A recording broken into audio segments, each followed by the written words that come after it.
আরবে খুতবাকে পরিবর্তন করে বাংলায় সাধু ভাষায় খুতবা প্রদান করে যেন সিলেটের সাথে বেইনসাফি করা হয়েছে এবং সিলেটের ভাষার সাথে বেইনসাফি করা হয়েছে, এমনকি সিলেটের মানুষের সাথে ইত্রামি করা হয়েছে।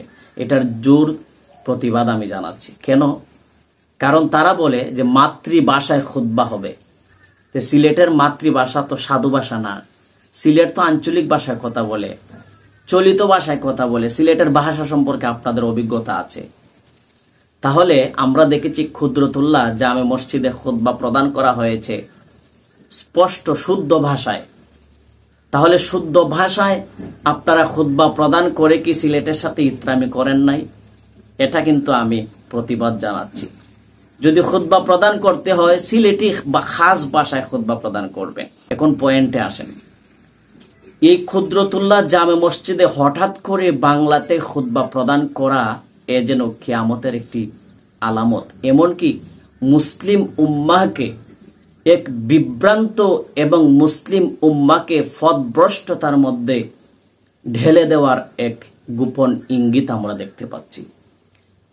১৫০০ বছর আগে আল্লাহ নবীজি খুতবা প্রদান করেছেন, সাহাবায়ে কেরাম খুতবা প্রদান করেছেন।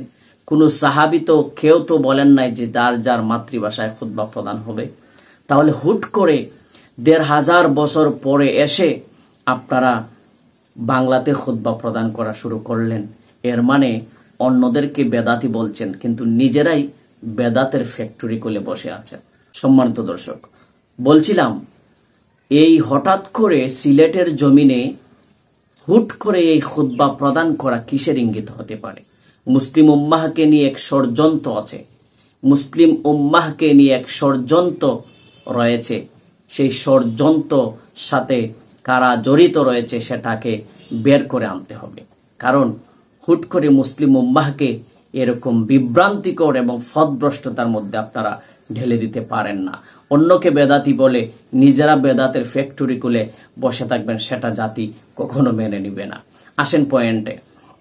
বলছিলাম 4 মাযহাবের ইমামদের মত অনুযায়ী শুক্রবারের খুতবা আরবিতে হবে।